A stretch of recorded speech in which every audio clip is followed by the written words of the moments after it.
All right, so I want to address the most common objection that I'm hearing people get when they're speaking with clients about their staffing service. So, what I'm hearing is they're getting the contract objection all the time. We don't have a contract in place, and they're struggling to overcome that objection. It's a very easy objection for the client to give out, but we have to look at first what are they really saying when they say, hey, I would love to work with you, but we don't have a contract in place. Or we only work with our agencies which we already have contracts in place in. We're not in the process of doing that right now. So how do we handle that objection?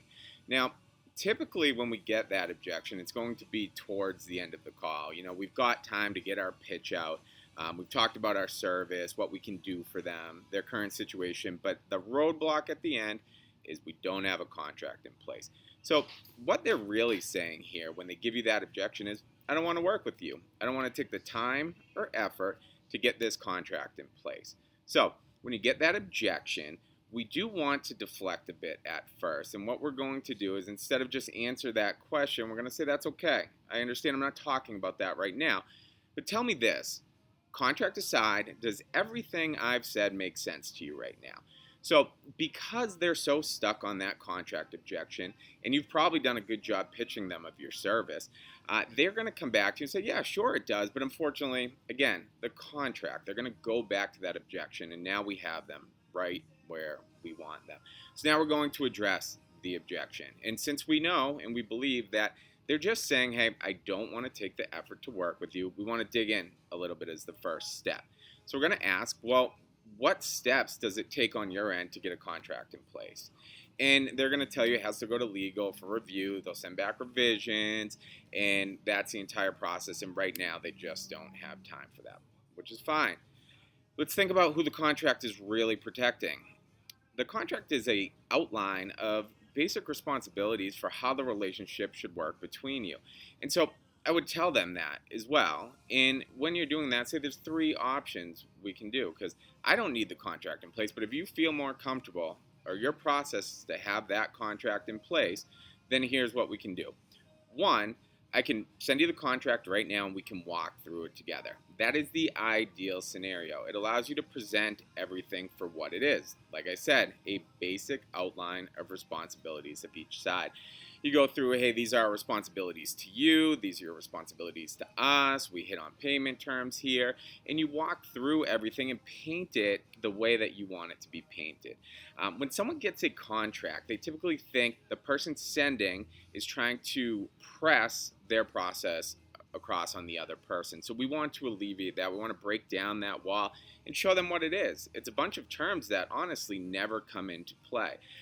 So that is the first option. I can tell you every time you do that, if you walk them through it, they know most of the revisions that happen, whether it's the buyout or the the payment terms and things like that. If they need mutual indemnity, all of that stuff they typically know already.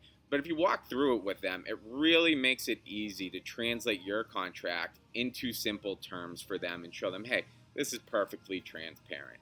The second thing, if they say, hey, I don't have the time for that right now, I'd love to, because they want to enforce their objection. Again, they have time, but they don't want to give you time right now. The second thing you can do is tell them to send you the revisions from a contract they have in place, or send you that contract with the revisions, and you will do everything in your power to make it match. And if there's anything that doesn't match, you will send it over to them in the body of the email. Then they can send it off to their legal department with all the notes of what's been changed, how it matches the agreements, and anything that is different. So now we take that we already got agreement that our service sounds great. They want to work with us, but the only hang up is the contract and the time that it takes to get it in place, the process, sending it to legal. But we just alleviated that issue. There's two options and they cover all of your bases. If you do that, there is no logical response why they wouldn't work with you. So something to keep in mind, I think too often we just hop off on that objection. All right, they're not getting contracts in place. We go, when our manager asks us what happened, we say, well, they're not signing contracts right now, but they said try back in 3 months. Well, when 3 months comes, it's too late. They have a need right now. They're working with the agencies they're already contracted with. Or they don't have a need because they just fulfilled one potentially. Well, we don't have a need right now. We're not going to sign contracts till we have a need. It's a never ending cycle. You have to hit that objection head on, and this is how you do it. So if there's any questions, please let me know. I'd be glad to shed some more light on how you really dive into the talk track, other things you might be able to expect, but the majority of cases, this is exactly what will happen, and you will get more contracts in place. Thanks.